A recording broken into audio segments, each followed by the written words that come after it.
So now I'll ask for Judy and Roy to share your tribute, please. Good morning, everybody. It was an honor to be asked to pay tribute to Anna. I first met Anna, and I'm hoping everybody can hear me. When I went to a healing workshop at the then ISA, I thoroughly enjoyed it. And as you can tell, I'm still a healer and a teacher of healing. So in many ways, Anna was a mentor and helped me to grow. She asked me to teach healing, and I thought, well, why me? Why can't somebody else do it? But she pushed me and I did it.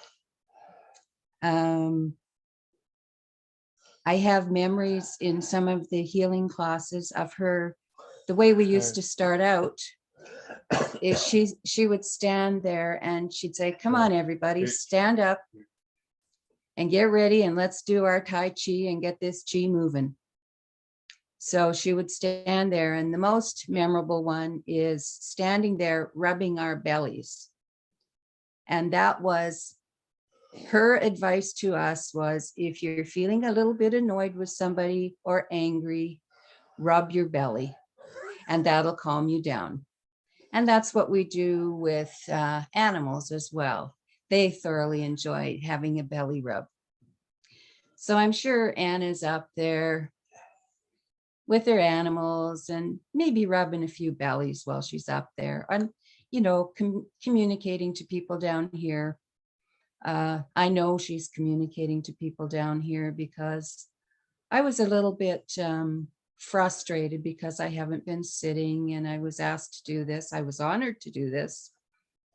And I thought, well, I can't do it. But her advice was just wing it, my dear. So that's what I'm doing. And how appropriate when she's up there. And we've been listening to the songs about all these angels, dancing with the angels, being with the angels, and basically being an angel herself. I am grateful for memories of flashbacks of healing. We would have people come into the clinic and we had the massage tables set up, and there was usually 4 people at a table. And it was so interesting to watch their eyes because they're kind of the windows of the soul. And you could see tension and pressure and worry. And afterwards, you looked at their face and they were completely relaxed and calm and comforted. And that was basically Anna's joy in life, is helping people. And she's passed that on to all the healers, the teaching she's done, the healing we've done, and helped us to grow and learn and, you know, walking in her footsteps, and she's still there helping us. So now I'll pass it over to Roy. Many blessings to each and every one of you here today.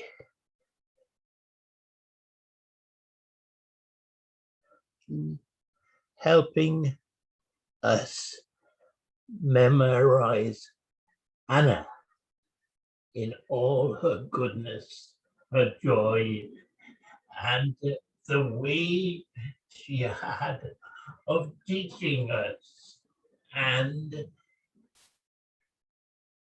the gifts of love, the white light of healing, and in such a loving way she had of teaching each and every one of us to be of service to mankind. And in so doing, we gain, everybody gains. And such love and blessings, and I am honored to be of service to Anna. I was one of the first people that was able to teach with Anna in this Section. wonderful, wonderful gift that we all have, to be able to be of service to each and every soul on this earth plane. I send love and blessings to our dear, dear Anna.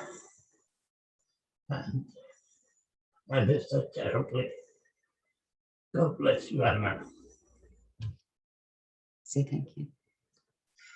Thank you, Aw, each and every one of you. so beautiful, Roy. Wonderful. There's one thing I missed.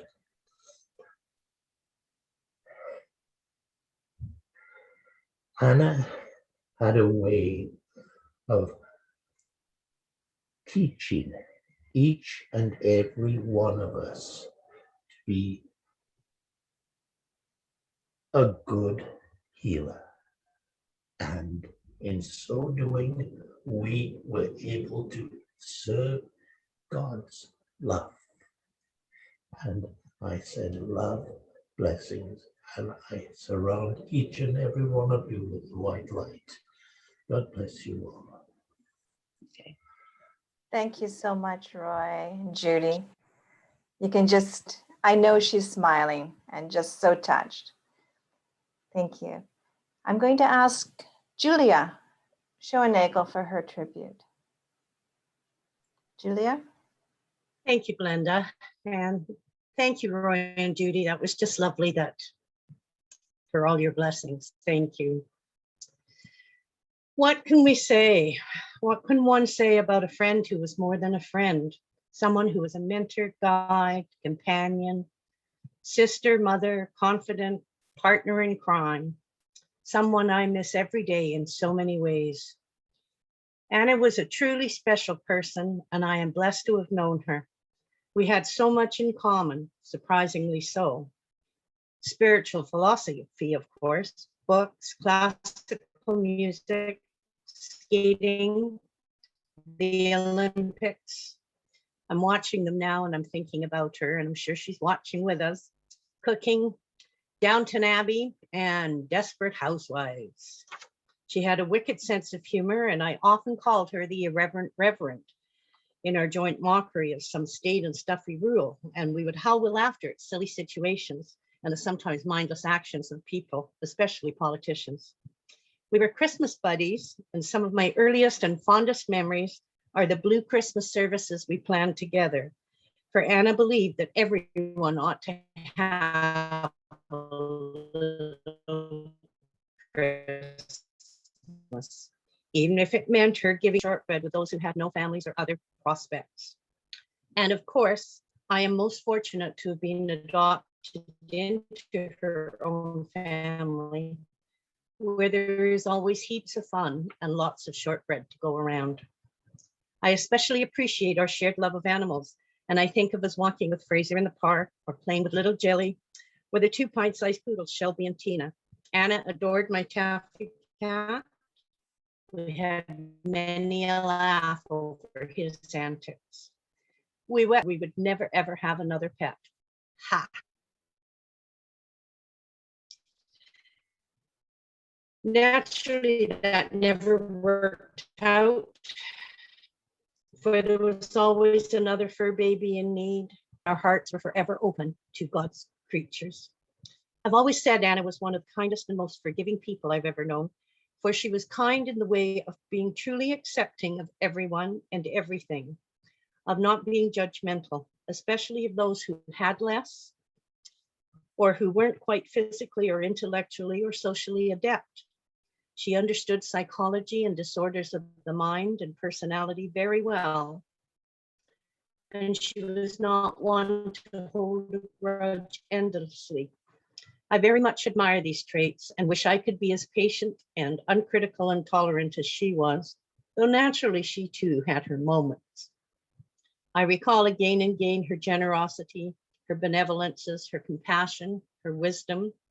Yes, I know she could be sharp and impatient and stubborn and very exasperating, and certainly we didn't always agree. In fact, we argued hotly and readily. Yet Anna was always willing to listen to both sides of a question, whether she would ultimately allow a matter to proceed or not. I am very grateful to have been part of her journey from student minister to licensed minister to Reverend Emerita. There are numerous things we did together. I served at her first union of a lovely couple from the USA who, sadly, were not allowed to be married in their own state. The ISA Riverside was decorated with flowers from Anna's fabulous garden, and the blessing she gave was poignant and everlasting. We organized another charming wedding at Minter Gardens, where the couple's dog was the ring bearer. She loved Madame Sophie, gleefully helping plot Madame Sophie's funny visitations, for Anna herself loved being the butt of a clever joke. Anna was well known for her celebrations of life and her poignant memorials, the healing ministry she aspired to. And I was honored when she discussed with me her readings and addresses. We debated poems and symbology and analogies that she could include. And I was pleased and proud to be her personal editor and proofreader and artist, even though I drove her crazy with my pickiness. Anna worked hard. She was a team player committed to her church and her people. She motivated and supported us, believing in inclusiveness and sharing. One was not better than the other in Anna's mind. She had an open heart and welcomed everyone. If there was a problem, she would say there was nothing that couldn't be fixed by talking it out. Yet she stood by her principles and decisions, even the unpopular ones. That was Anna being fair and just, a peacemaker whenever possible. While you watch this little movie I've built, remember a wonderful, smiling woman who adored her family beyond anything and who enjoyed their support in whatever she did. Someone who loved animals, all kinds, who enjoyed beautiful gardens and nature. Imagine a playful scamp who loved Christmas, both the solemn, peaceful side of it and the fun and games aspect of it. You'll notice a lot of photos of food in this movie, for many of our events revolved around socializing and feasting. Anna loved food. She was an excellent cook herself and always appreciated the effort put into a delicious meal or a plate of homemade cookies or sandwiches. I'd like to include as many of us as possible. Please pardon me if someone has been missed. This was not intentional, but there are so many photos and the film simply could not go on for hours. For me, Anna was a true blue and loyal friend. I could depend on her and received so much support and encouragement from her in countless ways that I can never express enough gratitude for her loving care. Anna helped me become a good healer, a strong medium, a better teacher, in fact, a better person, and to step into my power where I least expected to. This is part of her legacy, that she encouraged so many of us to succeed in many ways that we couldn't have imagined.